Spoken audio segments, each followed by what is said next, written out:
Ya, kan begini. Perjanjian baru ya, perjanjian baru yang kita bicarakan mengenai perjanjian baru. Itu sudah setelah apa namanya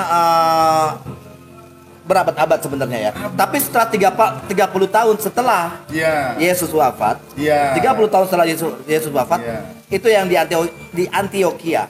Ya, apa namanya bahwa baru dibentuknya Kristen itu, pengikut Kristus itu sendiri, ya. Nah, kalau saya dilihat Injil itu dari mana sih? Perjanjian baru itu dari mana sih?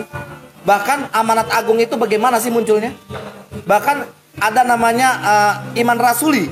Kalau di Katolik ada namanya iman rasuli. Aku percaya akan Allah Bapa yang kuasa pencipta langit dan bumi, dan akan Yesus Kristus Putra yang tunggal. Ya kan? Iman rasuli. Kalau di Katolik namanya iman rasuli atau syahadat. Ya kan? Doa syahadat. Benar ya? Ya. Terciptanya kapan itu? Nggak taunya pada saat kita cari tahu sejarahnya, historinya, bahwa itu adalah Nicea Creed 352 setelah Masehi. Oke. Sekarang gini, itu kan ditulis katakanlah tahun 300. Kan tetap aja nanti kalau ditanya sama abang siapa Yesus, abang juga tetap akan cari-cari informasi dari orang-orang yang 12 ini. Betul. Mau dia ditulis tahun 2000 kan, mau ditulis tahun 300, itu nggak ada hubungannya. Tetap aja informasi utama lu baru cari Petrus, lu harus cari Yohanes. Lu nggak ketemu mereka. Kalau kata orang kan, mending lu tutup aja deh masalahnya deh, mending gue sama bahas. Karena begini bang, apapun abang mau bilang kitab Matius ini ditulis katakanlah tahun 1900 baru ditulis, katakanlah, tetap orang akan maksa Anda mencari sumber utamanya tetap 12 rasul. Nggak mungkin 12 atau 3? 12 rasul kan ditanya. 12 atau 3? Apanya? Sekarang gini. Murid Yesus kan ada 12. Begini loh. Nggak mungkin. Oke lah. Kalau memang udah nggak ketemu lagi informasi dari yang 12 ini, silahkanlah naik ke langit. Kan nggak bisa begitu. Orang akan lebih pilih saksi mata daripada orang yang meminta langsung dari ke atas ke langit. Karena bagaimanapun saksi mata itu jauh lebih mahal daripada nabi. Makanya Yesus disuruh turun karena nabi-nabi ini nggak menyelesaikan masalah. Oke, saksi mata. Kita kembali lagi ke saksi mata. Siapa saksi matanya? Ya kan? Petrus. Terus? Tapi kan bukan Muhammad. Iya. Oke. Tunggu. Nggak apa-apa. Sekarang gini. Di mana Bartolomeus? Di mana Andreas? Ya, minum dulu, Bang. Minum. Sekarang begini. Emosi. Sekarang begini. Nggak apa, gue pegangin udah. Tenang aja. Lo pendakwah, abang juga pendakwah, gue pendakwah. Tapi gue punya kelebihan, gue bisa nulis buku. Abang mungkin enggak, gitu kan? Penulisan itu adalah talenta tersendiri. Oke, cakep. Bentar. Saya minta sedikit. Anda pendakwa, Bang Ali pendakwa, saya pendakwa. Saya bisa tulis buku, Anda tidak bisa tulis buku. Tentu. Yang Anda tulis buku, intisari dari apa? Intisari dari informasi. Keimanan kan? Iya. Keimanan kan? Nah, oke. Abang ini tadi, kok Bartolomeus kagak nulis, kok Maria kagak nulis? Emang semua menjadi penulis buku? Bentar. Kan nggak semua orang bisa nulis. Belum selesai. Bentar, host izin host. Tapi penulis Host izin host. Iya, host. Kan nggak terlalu galak. Jadi gini bang, abang menulis buku ini, buku yang saya tulis contoh, yang abang tulis, abang berikan kepada Ali. Li, ini baca buku ini. Tujuannya buat apa? Ya, buat untuk Ali memahami kan? Iya betul. Nah, seperti itu firman Tuhan turun kepada manusia, perantara Rasulnya, untuk agar umat memahami, nggak usah pakai naik ke langit. Baca di situ, oh seperti itu Tuhan. Oh iya, logikanya masuk yang tidak berubah. Itu yang jadi firman. masalah begini bang. Firman sama wahyu beda. Kan begini bang. Gitu. Yang tadi kan yang topik pembahasannya adalah Yesus. Apakah Yesus disalib apa enggak? Itu kan pembahasannya. Ini perlu naik ke langit untuk mengetahui ini. Tidak perlu. Nah itu dia. Misalnya Muhammad membahas tentang Allah dia naik langit, itu nggak masalah. Tapi untuk kasus Yesus, jangan dari langit informasinya. Jadi begini abangku, begini. Kita sedikit kutip Al-Quran ya. Bentar nih Al-Quran nih bang. Izin bang, bentar aja. Nah bahwasanya Allahumma sholli ala Muhammad, bismillahirrahmanirrahim. bahwasanya di Al-Qur'anul Karim dijelaskan tentang Nabi Muhammad SAW itu literasinya jelas ketika naik ke langit ke Sidratul Muntaha, dia peristiwa Isra dan Mi'raj. Itu jelas. Nah, maksud saya gini loh. Apakah ada literasi yang sama yang menceritakan Tuhan menceritakan dirinya di dalam Alkitab secara jelas? Itu sih, secara gamblang gitu loh. Jadi bukan pakai analogi lagi, eminologi bahasa harus kita pikirkan dulu. Oh ternyata begini gitu loh. Gak bisa bang, gak bisa, gak make sense. Abang fokus dulu di kasus siapa Yesus. Iya bang. Yesus disalib apa enggak? Ini dulu fokusnya, ya kan?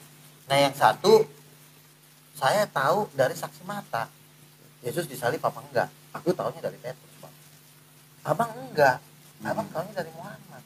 Muhammad tahu dari mana Yesus nggak disalib? Dia tahu dari Allah katanya. Kejadiannya kan di bumi, ngapain harus gini loh? Kalau kejadian di bumi bang, itu nggak butuh nabi lagi. Jadi cuma butuh saksi mata. Kalau bicara tentang Nabi Muhammad menceritakan Yesus disalib atau tidak, Nabi Muhammad SAW mengetahui dari Allah bahwa Yesus tidak disalib. Begini dengan begini, tidak ada situsnya, tidak ada kejelasan yang jelas bahwasanya penyalipan itu adalah Yesus. Bahwasanya Nabi gini. Kalau mau bicara antara Islam dengan Kristiani, yang mana lebih memuliakan Yesus, yaitu adalah Islam. Kenapa? Sampai detik ini orang Islam, dimanapun dia berada, mau di Papua, mau di Pulau Jawa, dia tidak pernah meyakini bahwa Yesus meninggal atau mati. Fokus bang. Tapi Yesus itu hidup dan akan kembali. Tahunya dari mana bang? Al-Quranul Karim. Al-Quranul Karim dari mana? Dari Allah. Perantara Jibril. Nah, sekarang gini, untuk mana mengetahui Yesus itu nggak butuh Allah, nggak butuh nabi. Butuh lah bang. Loh, sekarang gue tanya, butuh lah. Prince laki-laki apa perempuan? Gue butuh Allah nggak untuk mengetahui dia? Gue cek sekarang. Laki-laki apa perempuan? Kalau gue ingin tahu siapa dia, kesini dikit. Ingin tahu siapa dia, itu nggak butuh Allah. Butuh nabi. Jadi begitulah. Jadi kecuali ini masalah gue, ini kan Yesus kan udah di bumi, punya kampung di Bethlehem, orangnya ada. Iya kan? Orangnya ada. Makanya Allah bisa emosi loh. Gua udah utus Yesus ke bumi. Kenapa lo naik nanya-nanya gua, kata Allah. Kan dia kan ada di tetangga lo rumahnya. Dia di Bethlehem, lo di samping rumahnya. Lo ngapain naik ke sini? Kata Tuhan. Mau nanya Yesus. Kata Allah begini. Dia kan tetangga lo ngapain lo nanya gua? Iya itu lo apa dong, gue ciptain lo mata, gue ciptain lo kuping. Itu kan bisa lo cek. Bener gak? Iya, gini. Nah bentar sebelum Bang Adri menjawab, sebelum host menjelaskan. Gini, Allah juga bisa marah abangku tercinta. Kenapa gue utus Yesus untuk menjalankan firman gue? Lo akui Yesus sebagai Tuhan. Allah juga marah. Jangan dulu langsung Yesus sebagai Tuhan. Kan posisinya ini kan Yesus kan dia udah bisa begitu. Iya, dia disalib dan tidak disalib. Ini yang nonton satu kampung. That's right. Satu kota Yerusalem. Okay. Ini kejadian heboh, viral. Ya, viral nih luar kata nih. Tiba-tiba, maaf nih, ada yang naik ke langit. Tok. Kata Allah, ada apa nih malam-malam nih? Gue mau nanya tentang dia kan tetanggaan lo, tinggal lo nanya apa keluarga, ngapain lo nanya gua? Kan kejadiannya di bumi. Lo jauh-jauh naik ke sini ngapain? Iya kan? Lo kan di bumi juga, lo kan sama-sama di bumi. Yang kayak gini kan nggak perlu lo naik ke atas. Kan kalau kejadian-kejadian kayak gini nggak perlu kita naik ke atas nanya. Sama seperti gue ingin tahu siapa lo. Perlu nggak gue butuh nabi untuk tahu siapa lo? Oh beda. Perlu nggak gue Bentar. Kalau gue kan Yesus ini kan manusia juga. Yesus manusia nih. Iya artinya kan dia Iya makanya Yesus karena dia manusia makanya gue ngomong bang. Iya. Kalau kejadiannya di bumi kita nggak perlu minta informasi terbaru lagi tentang siapa Yesus karena ada muridnya, ada emaknya, ada tantenya. Jadi nggak perlu lagi. Nah sebenarnya zaman Nabi itu udah habis. Artinya gini loh, mimpi dan penglihatan tuh sudah berhenti pada waktu Yesus sudah datang. Karena Tuhannya udah datang. Kalau Tuhannya udah datang, makanya Yesus berkata kepada muridnya, kamu adalah saksiku. Yesus nggak bilang, entar lo tanya Nabi lagi nih siapa gue deh. Yesus bilang kepada muridnya, kamu adalah saksiku. Lo ngelihat gue gimana? Lo makan bersama-sama gue, lo minum bersama-sama gue, lo cerita ke mereka. Yesus ngomong begitu. Yesus nggak pernah bilang, nanti lo tanya Nabi lagi deh supaya lebih jelas. Yesusnya udah di bumi, ngapain kita nanya Nabi lagi? Masa Nabi itu udah lewat di zaman perjanjian lama. Yesusnya udah datang, makanya Yesus, murid-muridnya Yesus itu nggak dibilang Nabi, saksi. Karena Muhammad ingin membahas tentang siapa Yesus, harus informasinya dari saksi mata, bukan dari Nabi. Nabi itu di bawahnya saksi mata. Kalau Nabi itu begini loh. Paham. Kalau Nabi paham. Misalnya gini, lu mimpi naik ke langit. Siapa yang bisa memastikan lo naik ke langit? Gue misalnya mimpi deh gue mimpi Dre, gue ke surga gue. Lo bisa mastiin nggak? Sulit kan ini. Kadang yang mikir lo. Kadang begini.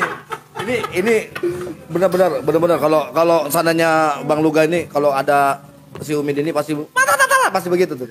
Nih. Jadi gini maksud gue begini. Nih. Yang tadi kan gua kan ngikutin ininya Bang Luga nih, ya kan. Sebenarnya Bang Luga udah kejebak sebenarnya dari pertanyaan-pertanyaan sendiri. Akhirnya dia memikirkan dengan sesuai dengan apa yang dia pikirkan. Ya, untuk mahal loh sebenarnya. Ya bukan masalah mahal, kita kan memberikan, kita kan harus adanya dalil dan bukti kan begitu. Ya. Nah, jangan berpikiran gimana ya untuk menghalangnya ya. Oh ya, begini aja. Tanpa bukti, tanpa dalil. Okay. Nah, ini gini loh. Terusin. Gini. Nih ya, sebelumnya ya. Kenapa? Saya coba untuk kenapa? Oke, udah, enggak apa-apa. Ya, enggak. Nah, sekarang gini. Kayak tadi kan Bang Luga mengatakan bahwa apa tanggal 25 Desember itu apa? Iya, apa kenapa kalian Yesus? Karena ngikutin pas di hari ketiga.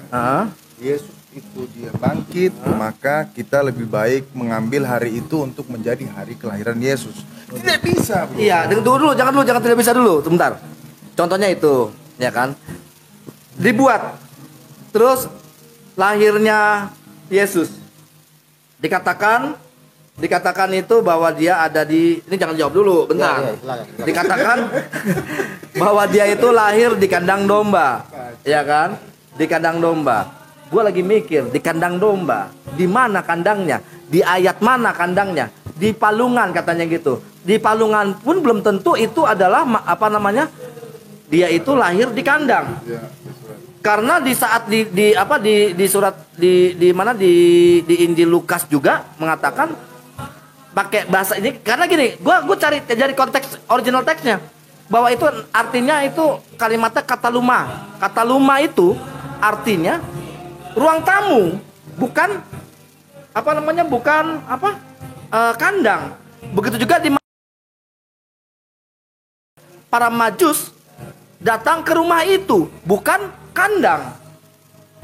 Nah, kenapa dibuat seperti itu gitu loh? Mungkin mau dibikin cerita seperti kayak lebih dramatisir ya. Wah, Yesus lahir di kandang domba yang begini sengsaranya bukan main.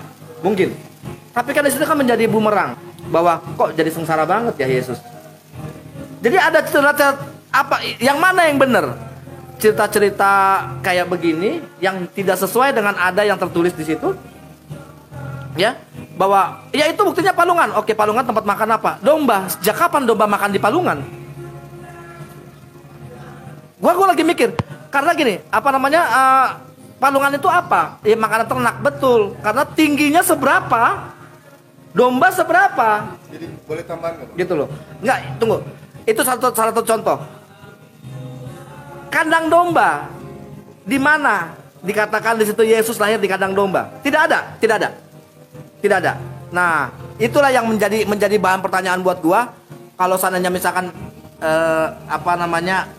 sebuah kesaksian dan seperti apa yang Bang Luga katakan, di mana literasinya, bukti-bukti otentiknya gitu loh. Sekarang gue tanya. Ya mungkin sedikit dari saya habis itu ke Bang Luga ya. Jadi Bismillahirrahmanirrahim. Semoga saya tidak bicara dengan ego saya ya.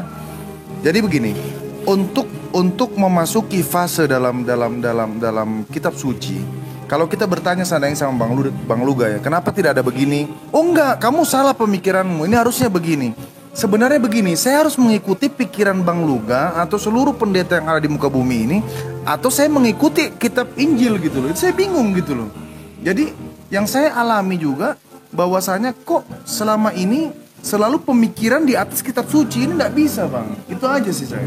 Oke. Jadi terakhir dari saya Bang Andre, mungkin nanti Bang Andre silakan lanjutkan sama abang saya yang saya hormati. Selalu saya hormati, walaupun kita berbeda keyakinan, tapi saya menghormati beliau melebihi penghormatan kepada diri saya. Jadi bahwasanya begini, saya bingung Bang Andre, tolong duduk sini Bang Andre, bentar. Kenapa umat Kristiani di seluruh dunia lebih meninggikan akal daripada literasi kitab suci? Itu yang saya mau tanyakan. Apakah lebih cerdas orang daripada Tuhan di Kristen? Ini yang saya tolong dijawab. Ini di setiap gereja pasti selalu dikatakan, oh berarti kamu keimananmu lagi melemah. Ikutilah semua yang ada dari bahasa saya, jangan dari bahasa Injil. Terima kasih. Begini Bang, abang kan selama ini banyak bertanya kepada pendeta ya. Pendeta, sebenarnya pendeta itu nggak punya kapasitas buat ngejawab kayak ginian. Ini adalah kapasitasnya Nabi dan Rasul sebenarnya. Jadi pada waktu abang ini bertanya kepada pendeta, ya jawabnya apa adanya. Udah lu imanin aja. Karena memang dia nggak mampu menjawab itu. Kecuali abang ini bertanya kepada saya. Saya kan tanda kutip Nabi Rasul. Nabi dan Rasul itu memang, Rasul itu tugasnya adalah meletakkan dasar pengajaran. Kalau pendeta bukan, cuma ngejaga-jaga domba doang, ngejaga jemaat gitu. Jadi dia nggak akan bisa menjawab itu. Nah kembali lagi saya tanya kepada dia, sebenarnya lebih tinggi mana? Mimpi atau saksi mata? Cuma dua kok di dunia ini, mimpi dan saksi mata. Lo lebih percaya mana? Mimpi atau saksi mata? Karena Nabi itu kapasitasnya cuma dua, mimpi dan penglihatan. Artinya ya tetap aja mimpi sebenarnya. Penglihatan kan juga kan seperti mimpi. Nah makanya kan gue bilang, lebih percaya mana? Anda mimpi atau penglihatan? Karena kalau orang dibawa ke langit ke surga, itu kelasnya masih mimpi Bang, bukan kenyataan. Nah dia menerima informasi dari langit. Pertanyaannya, benar nggak dia ketemu Tuhan? Banyak pertanyaan, benar nggak? Jangan-jangan lo nggak ketemu Tuhan? Kan nggak ada yang bisa memastikan. Tapi kalau saksi mata, gua ngeliat sendiri, gua bersama-sama dengan itu jauh lebih kuat. Makanya. Gua itu siapa? Apa? Gua itu siapa? 12 murid Yesus. Nah, mereka saksi mata. Makanya di situ, Bang Luga. Ini seperti halnya terjadinya Yohanes di Wahyu. Yohanes, jangan kita lari ke Wahyu dulu, karena Yohanes itu kalau tadi larinya kan ke Nabi Muhammad dengan yang dia pergi ke ke langit ke-7 segala macam. Saksinya siapa? Kalau dikatakan saksinya Allah Nabi Muhammad SAW, sah-sah aja, ya nggak? Karena Bang Luga mengatakan bahwa Yohanes adalah saksi utama, kan tadi begitu. Saksi utama pada waktu di Gunung Tabor, bukan di Pulau Patmos. Iya, taruh lah. Satu-satunya siapa? Nabi? Petrus. Enggak, yang saksinya di situ. Petrus, Yohanes. Wahyu itu Patmos. Aku enggak bicara Wahyu. Nah, begini loh. Ayat-ayat yang di Wahyu itu apa? Begini loh. Ini mood nih. Ini nih, begini nih. Sebentar gini ya. Kalau kita ngomong Wahyu, ya itu kan dua ya. Kalau nggak mimpi penglihatan. Iya. Ini kan nggak bisa dibuktikan. Bagaimana? Jadi kesaksiannya tidak bisa dibuktikan ya? Dibuktikan adalah pada waktu Yesus bangkit, pada waktu Yesus berjalan-jalan di muka bumi, pada waktu Yesus membuat mujizat, itu dilihat oleh 12 mata ini. Iya, maksudnya itu jadi kesaksian Wahyu itu. Jangan kita bahas Wahyu. Iya, enggak, aku cuma nanya. Jadi kejadian Wahyu itu adalah kesaksian yang belum tentu benar. Wahyu itu sifatnya meneguhkan, tapi kalau saksi mata begini loh. Enggak mau berani bicara. Sekarang gua tanya dulu, Wahyu ini, sifat loh, tadi ada bahasa sifat. Iya. Sifat itu adalah berarti meyakini. Betul, makanya ini satu kuasa yang ada. Begini Bang, gini kan, kita kan ngebahas Yesus ini kan. Dia kejebak nih, ayo. Iya. Begini Bang, gue tetap cinta sama dia sampai kapanpun. Dengerin gini ya. Kita kan membahas Yesus disalib apa enggak. Bukan membahas apakah kitab Wahyu benar apa enggak. Yang kita bahas sekarang adalah saksi matanya. Enggak, ya makanya perihal saksi mata.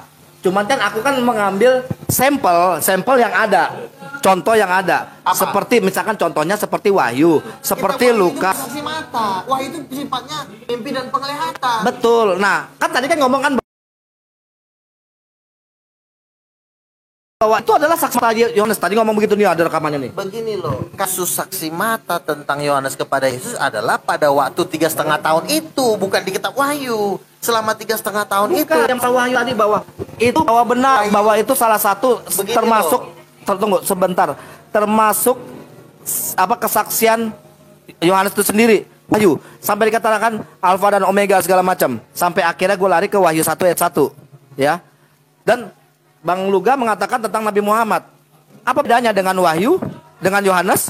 Bicarakan tentang Wahyu. Benerin. Terus Lukas, Markus. Kenapa Markus, Lukas yang gue bicarakan? Kenapa nggak Matius? Ya, karena ini poin 2 yang paling. Nah, yang mempengaruhi Markus, Lukas ini siapa mereka? Sekarang kan begini, kan kita ingin tahu tentang siapa Yesus. Ya. Kan tentu harus ada saksi mata kan. Siapa saksi matanya? Gua ambil satu namanya Petrus. Dia melihat Yesus dimanapun dia berada selama 3,5 tahun. 3,5 tahun dia bersama-sama dengan Yesus. Oke. Sekarang versusnya siapa? Versusnya adalah Nabi saudara, itu Muhammad. Ya, Muhammad dia naik ke Sidratul Muntaha berapa puluh tahun atau cuma 1 malam? 1 malam. 1 malam versus 3,5 tahun. Kira-kira lebih kuat mana? 3,5 tahun bersama Yesus dibandingkan cuma 1 malam naik ke langit, tiba-tiba lebih tahu daripada yang 3,5 tahun bersama Yesus. Kira-kira lebih kuat mana? Ya, tapi contohnya sesuatu yang kita tidak pernah tahu, yang tidak pernah kita pikirkan mengenai alam semesta, bisa Nabi Muhammad SAW bisa tahu, bisa mengetahui hal itu. Gitu. Ini perjalanan itu kesaksian yang Allah nggak tahunya memang ada, benar nggak? Allahumma sholli ala Muhammad wa ala sayyidina Muhammad. Kalau tanya ngomong Nabi Muhammad SAW perjalanan ketika dari Madinah ya? Ini menjawab. Dari mana? Madinah ya? Kan saya bilang gini, Bang. Ke Sidratul Muntaha 1 hari itu tertuliskan termaktab dalam firman Allah Subhanahu wa taala yang kami yakini mengalahkan 3,5 tahun. That's right. Karena kenapa? Iya. Karena masih ada. Karena kenapa? Satu malam doang. Karena kenapa? 33 tahun. Karena termaktab tertulis dengan rapi dengan literasi yang baik. Allahumma sholli alaihi. Muhammad cuma bisa mengalahkan 12 murid ini 33,5 tahun bersama dengan Yesus. Sia-sia cuma gara-gara 1 malam Muhammad naik ke langit. Ya apa dong gunanya mereka selama 33 tahun? Gak ada gunanya dong. Maaf nih. Ya. Maria tahu nggak kalau Yesus itu Tuhan? Tahu. Dari kapan? Apa? Dari kapan? Semenjak Gabriel itu ngomong. Akan mengandung. Kenapa dia tidak memberitahukan dan meliterasikan bahwa Yesus itu adalah Tuhan? Kan gue bilang begini. Tidak ada. Bentar. Tidak bisa pakai akal. Tidak bisa pakai akal, brother. I love you more, brother. Ganti ngomongnya. Kita gini loh. Gak bisa. Ibu-ibu. Gak bisa lo suruh dia nulis buku. Kan gue udah bilang. Lo perhatikan berapa ibu-ibu di dunia ini yang bisa nulis buku itu 7 miliar. Paling cuma 1 juta orang. 7 miliar kemana? Kenapa buku semua? Gak bisa lo paksa semua nulis buku, bro. Nulis buku itu keahlian khusus. Tapi paling tidak dia tidak bisa menulis. Tapi paling tidak Maria dia adalah juru kunci yang utama karena dia yang melahirkan Tuhan. Seharusnya yang wajib diikuti adalah wahyu yang diperantarakan kepada Maria, bukan kepada Markus. Betul. Bukan kepada Lukas. Dan Lukas ya. Maksudnya begini, karena dia melahirkan. Ini mana lebih dekat hubungan seorang ibu dengan anaknya atau hubungan tetangga atau yang mengikuti atau menjadi sahabat dengan ibunya? Tidak bisa. Mana Maria dibanding Muhammad tentang Yesus? Coba lu jawab. Maria, saudara. Siti Mariam. Ada surat Mariam, saudara. Jadi surahnya ada di Al-Quranul Karim, saudara. tentang penjelasan wanita suci dan dia literasinya jelas. Makanya, brother, sebelum saya mengenal yang namanya asyhadu alla ilaha illallah wa asyhadu anna muhammadar rasulullah, saya belum memahami tentang Yesus. Tapi tatkala saya mengenal Al-Qur'anul Karim, saya lebih mencintai Yesus dan saya mengetahui Yesus. Allahu Akbar. Takbir semuanya di rumah masing-masing. Tulisan Maria itu yang tulis Maria bukan? Yang di Al-Qur'an. Kalau kita lari ke situ, apakah Matius yang menuliskan Matius? Jawab dulu. Kayak gitu aja. Enggak gini. Jangan lari ke situ, nanti kejebak Bang Luga. Enggak. Tulisan Maria yang di Al-Qur'an itu yang Maria. Iya, bukan, tapi adalah itu sebuah pernyataan gini loh. Intinya kan dapatnya pas di atas kan. Betul. Cuman begini. Dapatnya dari mimpi kan. Betul. Cuman kalau seandainya kita bicara kayak begitu, apakah Matius yang menulis Matius? Ada saksinya? Intinya 12 murid. Jangan intinya dulu, Matius. Tunggu Matius. Jangan ke 12 murid. Bukan. Makanya di situ kan gue bilang Matius 9 ayat 9. Ya kamu kan cuma membantah kan cuma itu doang. Enggak. Karena lo hidup di sana. Banyak. Yohanes juga ada. Bahwa Yohanes kan gitu. Apakah gara-gara cuma tulisan kayak gitu doang lo bisa bantah itu bukan tulisan mereka? Loh, saya jelas karena begini. Nih. Oke. Bisa nggak lo berikan bukti dan fakta bahwa itu bukan tulisan mereka?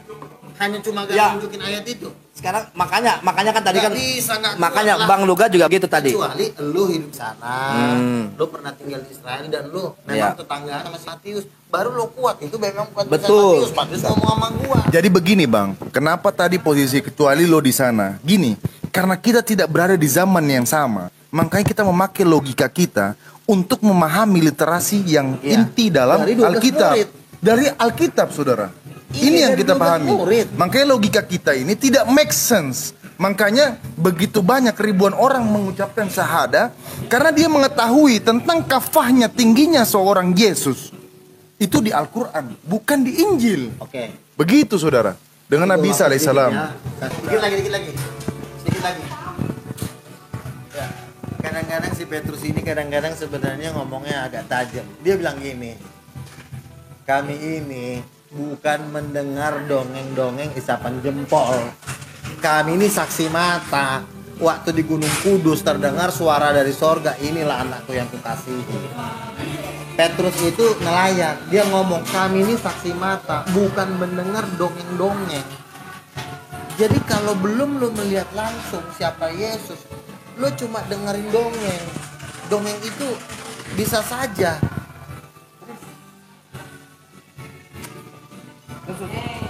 kan semua nabi ini kan tidak pernah bisa menjadi saksi mata. Dia sifatnya kan ketemu goib, ketemu Gabriel. Makanya nabi-nabi ini setelah Yesus datang, nabi-nabi gak dibahas lagi. Karena kenapa? Yang dibutuhkan saksi mata. Nah sementara yang kita lihat banyak orang menceritakan tentang Yesus bukan dari yang dilihat oleh mata, tapi hanya dari cerita-cerita dia naik ke langit, dia naik ke surga. Naik ke langit, naik ke surga itu nggak bisa dibuktikan. Banyak yang minta bantah dong pernyataan juga. Apa tuh? Bentar lagi mau dibantah sama dia. Jadi kan gue bilang sama dia, kalau kasus penyaliban Yesus dilimpahkan ke Kejaksaan Agung, jaksa kan nanya siapa saksinya. Gue bilang si Petrus, Pak Jaksa, datang abang itu, siapa saksinya kalau Yesus nggak disalib? Gabriel. Nah, ini mengikuti apa yang yang minta ya. Sekarang saya tanya, kalau Firaun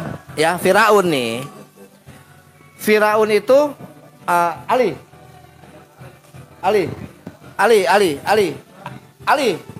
Kalau Firaun itu pada saat meninggal itu ada kain kafannya nggak? Ada itunya nggak? Nggak. Firaun nggak ada. Bu, kan ada mayatnya, jenazahnya. Terus kayak keretanya ada nggak? Terus apa namanya? Semuanya ada, sampai koin-koinnya ada. Ada. Utang-utangnya ada kelihatan. Oke, sekarang saya tanya, Yesus mana? Apa namanya istilahnya? Kayu salibnya, kain kafannya. Udah jawab apa? Udah jawab. Jadi begini. Masa lu suruh gue ke Israel dari kayunya? Kalau seandainya ini kita di kejaksaan kata dia, ada dua orang yang dia memiliki hak yang sama bertanya. Kalau yang dari poin Islam mengatakan Nabi Muhammad SAW mengatakan bahwa Yesus tidak disalib. Kalau di Kristiani dikatakan disalib. Nah, beliau bilang bahwa saya bukti dia lebih bagus karena apa? Konkretnya ada di Alkitab. Saya bilang kalau konkretnya ada di Alkitab, kayunya di mana? Masa ada bro ngurus 2000 tahun yang lalu gitu loh. Sedangkan Ka'bah lebih dari 2000 tahun masih tetap ada otentiknya. Itu yang saya mau bahas tadi. Oke, kan pertanyaannya kan masalah penyalipan. Kok lari ke Ka'bah? Ya bukan, itu contoh bukti historinya. Kan maksudnya ada kain kafannya. Ya. Tapi sekarang gini, pada saat gini Bang Duga. Yesus ini adalah orang yang penting. Sangat penting. Bahkan dia itu adalah Tuhan yang menurut orang-orang di sekitarnya. Benar ya? Dan kita mengimani bahwa pasti adanya dijaga. Oh, ini kain kafannya Yesus. Oh, ini kayu salibnya pada saat Yesus. Tidak ada di mana? Ada tuh, lihat aja para peneliti. Udah, itu dinyatakan palsu. Itu ada, dinyatakan palsu. Sudah terbukti, itu dinyatakan palsu. Sebenarnya gini kan, kalau yang kain turinnya itu dinyatakan palsu. Sebentar. Kalau untuk seandainya ada pernah terjadi, seandainya benar kita meyakini ya bahwasanya kain kafan Yesus ada. Terus kenapa orang Kristen semuanya pakai jas? Kenapa nggak dikafanin? Kan gue bingung. Berarti dia nggak ngikutin firman Tuhan dong. Oke, kalau misalnya orang Kristen kenapa pakai jas? Ini kan zaman modern. Yesus juga marah. Ngapain lo pakai kain kafan udah tahun 2023? Dia ganti dong yang lebih keren. Kan itu kan zaman dulu. Masih zaman purbakala. Kalau Yesus kita tanya, Tuhan Yesus lebih bagus mana nih? Pakai kain kafan, pasti Yesus suruh pakai jas. Biar lebih keren. Gimana sih? Ada kain kafan, terus yang nanam siapa? Oke, kembali lagi ke yang tadi yang gue bilang kan. Kembali lagi ke yang tadi bilang. Jaksa nanya di pengadilan, kamu mengatakan Yesus tidak disalib. Lalu kan ya, jaksa nanya ke Kristen kan, kamu mengatakan Yesus disalib. Saksi matanya siapa? Gue jawab Petrus, ya kan? Lalu jaksa nanya ke Muslim. Nah, Muhammad mengatakan Yesus tidak disalib. Saksi matanya siapa? Muhammad. Gabriel. Lalu jaksa nanya, Gabriel ini siapa? Tolong panggil ke sini. Gabriel tinggal di mana? Loh, yang namanya jaksa kan pasti menghadirkan. Betul, cuman jangan lu analoginya kayak begitu, yang nggak akan mungkin terjadi kan begitu. Karena sifatnya kalau yang namanya pengadilan, dia nggak mau tahu lu ngomong apapun, mereka pasti nanya saksi mata, nggak makan ditanya lu naik langit apa enggak gitu loh. Iya betul, cuman gini maksud gua tuh begini bang apa namanya Bang Luga.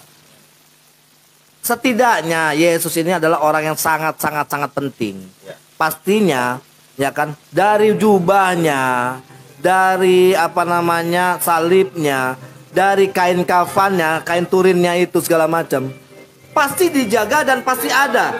Itu pasti ada. Sampai detik ini tidak ada. Dan itu tidak. Kain kafan ada itu. Di mana? Gua sampai cari sejarahnya. Ada di Google aja. Udah. Dan itu hoax. Dan itu terbukti. Enggak usah bokap lo. Di Romo aja mengatakan. Iya, Romo juga mengatakan itu belum benar. Enggak benar. Pusing kan? Pusing. Nah, di situ. Jadi gini.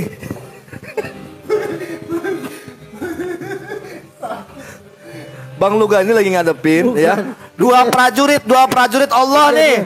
Kejadiannya di bumi kenapa harus nanya ke langit, itu loh yang jadi masalah loh. Lah, Gabriel pula di. Ini siapa yang nanya ke Gabriel? Apa? Emang yang nanya Gabriel? Lu sendiri yang bikin, dia sendiri yang bikin cerita tentang pengadilan. Ayo. Dia sendiri yang bikin terus siapa yang nanya Gabriel? Kan nanti kan jaksa kan nanya, Anda kan mengatakan Yesus tidak disalib. Nah, saksi matanya siapa? Lalu Anda bilang Gabriel. Gabriel ini siapa? Kata jaksa. Yang bilang Gabriel siapa? Kan yang memberikan wahyu kepada Muhammad kan Gabriel. Berarti kan saksinya kan adalah Gabriel. Nah, kalau gua kan Petrus manusia. Loh, karena saksi mata. Saksi yang dikatakan oleh Nabi Muhammad SAW bahwa Yesus tidak disalib. Dia saksi mata. Loh bukan, bahwa dikatakan bahwa bukan saksi mata, tapi dikatakan ya kan yang sebenarnya bahwa Yesus itu diselamatkan tidak disalib. Yang katakan disalib itu siapa? Bang, begini loh. yang diminta di sini adalah fakta, bukan kata-kata. Nggak usah keterangan, Boy. Kata Gabriel. Enggak, udah keterangan itu. Biar kayak Gabriel. Kan orang yang ditanya bukti dan fakta. Kalau bukti dan sama Tuhan, itu kadangnya iman. Fakta itu bukan iman. Fakta itu adalah benar-benar lo nyata. Misalnya gini, lo orang kaya. Kalau lo beriman, oh gua akan beriman jadi orang kaya, itu belum bisa diterima. Tapi kalau memang itu loh, itu namanya fakta gitu. Lo kan jatuhnya iman, belum fakta gitu loh. Iya, gua tahu. Iman kan sebenarnya, iman sama fakta beda nggak? Beda bro. Fakta itu adalah yang bisa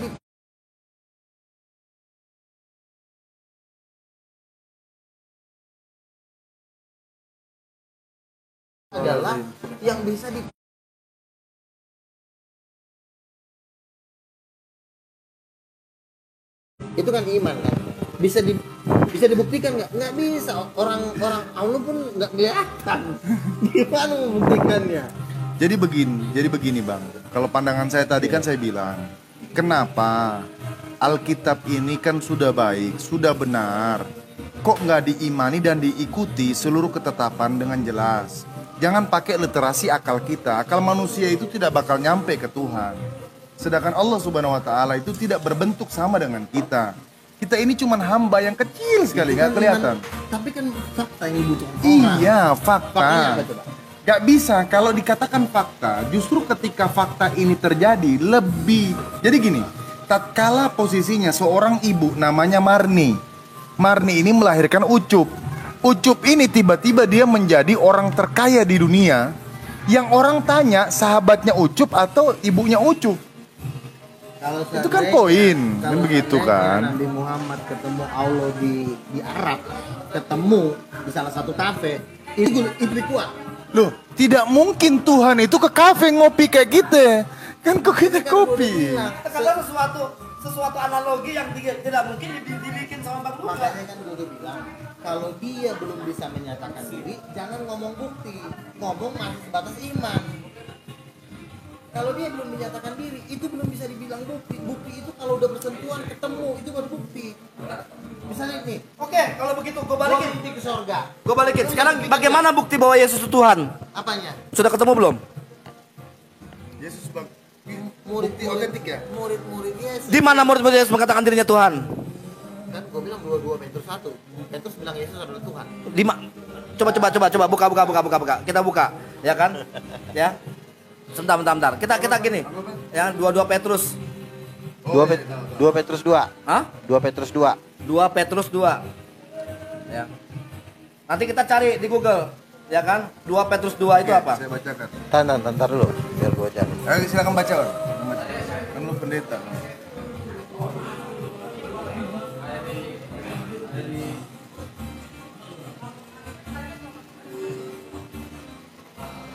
Ayat 17, ayat 16 coba. 2 Petrus 1 ayat 16. Hah? 2 Petrus 1 ayat 16.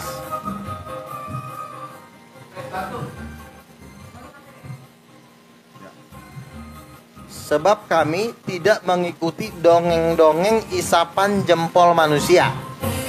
Ketika kami memberitahukan kepadamu kuasa dan kedatangan Tuhan kita Yesus. Sampai 21. Ya, Tuhan kita Yesus, jelas ya. Tuhan kita Yesus Kristus sebagai raja. Tetapi kami adalah iya, kan pertama udah dibilang Tuhan dan raja berarti kan. Tetapi kami adalah saksi mata dari kebesarannya. Kami menyaksikan bagaimana ia menerima kehormatan kemuliaan dari Allah Bapa ketika datang kepadanya suara yang berkata, inilah anakku yang kukasihi, kepadanya lah aku berkenan. Tunggu sebentar. Satu perikop aja. Iya, satu perikop. Tunggu. Harus 3 ayat itu. Ya, bisa kita potong. Sebentar. Ini gimana sih nih? Mana sih bahasa Inggrisnya? Kita lihat dulu itu. Makanya untuk kawan-kawan yang mau berdebat tentang Injil, tolong jangan kutipan ayat ya. Jadi tolong full satu perikop. Dengan demikian kami akan makin diteguhkan oleh firman yang telah ayat berapa tuh? Ayat 16 tuh. Iya, 19. 21 ayat 16. Iya, terus baca yang 1 ayat 19. Dengan demikian kami makin diteguhkan oleh firman yang telah disampaikan oleh para nabi. Terus nabi ini siapa? Jangan lari dulu kan gue bilang kan. Jangan lari. Bukan lari bang, ini gak lari aku bang. Ini sebenarnya dari ini Lord bukan Tuhan, Lord, Tuhan. Ya, dijadikan Tuhan. Bahasa Inggris itu Lord itu bisa kurios, ya kan? Bisa dikatakan kurios. Iya. Jadi gini, jangan karena gini, karena ini terjemahan dikatakan Tuhan, jadi anggap bahwa itu udah Tuhan, ya kan? Bahwa Yesus itu adalah guru dan Tuhan. Guru dan Tuhan, bukan Tuhan, guru dan Tuhan. Bahkan di amanat agung sendiri mengatakan di amanat agung sendiri dinyatakan itu murid-murid. Coba lihat nih ya, kebesarannya N huruf besar. Iya, kebesarannya dalam arti kebesarannya itu dia menyatakan bahwa ini guru nih, ya. Guru gua nih ngomong kebesarannya. Iya. Gurunya nih ngomong, kalau seandainya gua baca di sini, ya, sebab kami tidak mengikuti dengan segala macam. Terus kami adalah saksi mata dari kebesarannya. Jadi saksi mata bahwa Yesus mengatakan kebesarannya. Oke. Gitu kan? Nah, di sini dikatakan bahwa dengan demikian, ya kan, inilah anak yang kukasihi, kepadanya lah suara itu kami dengar datang dari surga. Ini Yesus yang mengatakan kan? Ketika kami bersama-sama dengan dia di atas gunung yang kudus. Dengan demikian kami diteguhkan oleh firman yang telah disampaikan oleh para nabi. Jadi Yesus itu adalah nabi menurut muridnya. Menurut Petrus. Nabi bukan Tuhan. 1 ayat 19. Itu lu baca. Baca ya. Iya. Ayat 1:19. Nih. Baca lagi. Baca terus. Baca nih ya.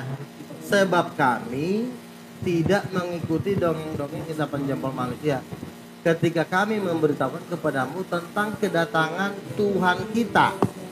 Tuhan kita loh, Tuhan. Oke, ngapa? Tuhan, bukan Tuhan. Tuhan. Di dalam bahasa Inggris itu Tuhan sama Kurios. Oke. Beda. Oke. Di sini kan dibacakan sebagai apa? Sebagai apa? Apa ini? Sebagai nabi apa raja? Nabi apa raja? Nabi apa raja? Kuasa negara Yesus sebagai raja. Kan raja sebagai raja Yahudi katanya begitu kan? Iya, betul. Kan itu kan diibaratkan kenapa Yesus disalib karena dia dinyatakan bahwa dia adalah raja. Sekarang Yahudi. saya tanya. Lu udah berubah sekarang. Sekarang Yesus jadi raja Yahudi. Kan tadi nabi lo. Lo bukan, ini kan yang dianggap makanya Yesus itu kan dikatakan di situ, makanya dia disalibkan karena dia mengaku dirinya adalah sebagai raja. Ya kan? Yeah. Belum raja ini. Jadi kan dia adalah dianggap raja. Makanya kan di situ dia mau disalibkan. Tapi di sini dikatakan di Yohanes di 2 Petrus 1 ayat 19. Mana? 19 coba baca. Baca 19. Dengan demikian kami makin diteguhkan oleh firman yang telah disampaikan oleh para nabi. Iya. Apa? Yesus lah. Kan Yesus yang mengatakan kepada Petrus. Bukan begitu artinya. Sekarang nabi siapa di situ? Sekarang gua tanya, nabi siapa di situ? Dari keturunan Petrus. Ya. Yesus kan dibilang di sini raja. Raja siapa coba? Oke, yang 19 siapa? Nabi itu siapa? Siapa yang ditemukan sama Petrus? Artinya mereka semakin yakin bahwa nabi-nabi itu udah bernubuat tentang siapa Yesus. Tidak, ini dia mengatakan, coba dibaca dan disampaikan. Dengan demikian kami makin diteguhkan oleh firman yang disampaikan oleh para.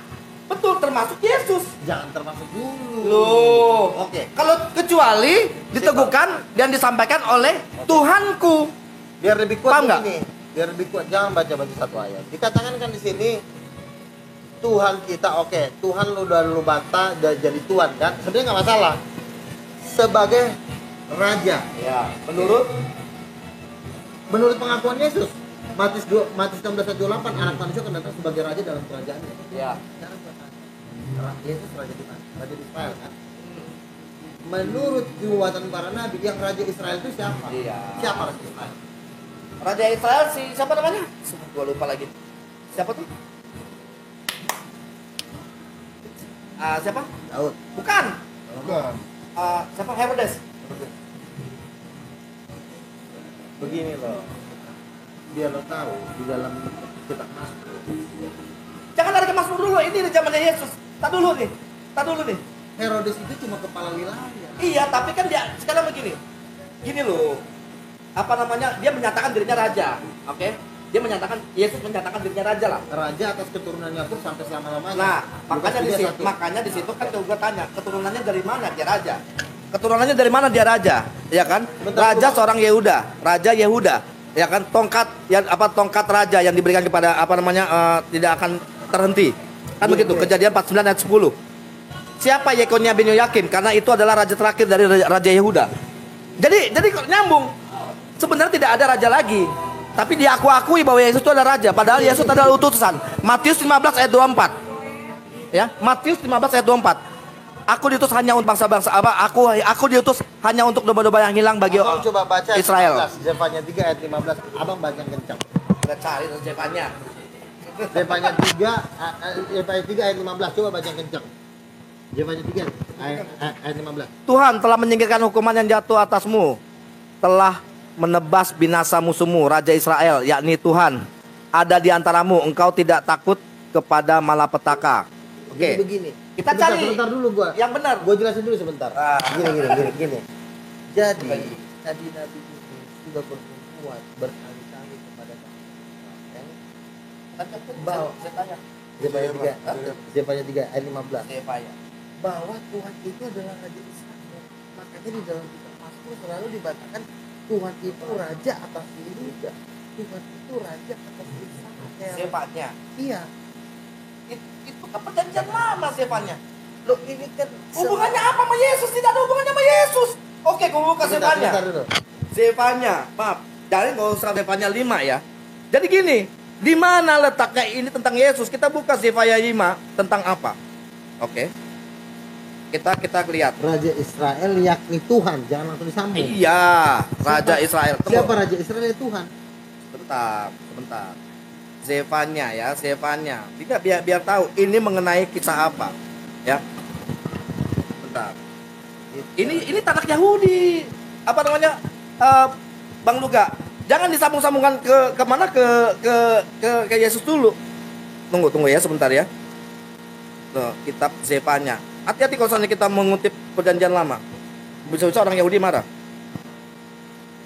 Apa namanya? Kapan itu akan terjadi kalau Tuhan mau jadi raja di Israel? Memang YHWH mau turun di Israel? Kapan? Tanya aja sama orang Yahudi, kapan itu terjadi? Tuhan mau jadi raja di Yerusalem? Kan yang turun mau jadi raja di Yerusalem ini Yesus sebagai King of King.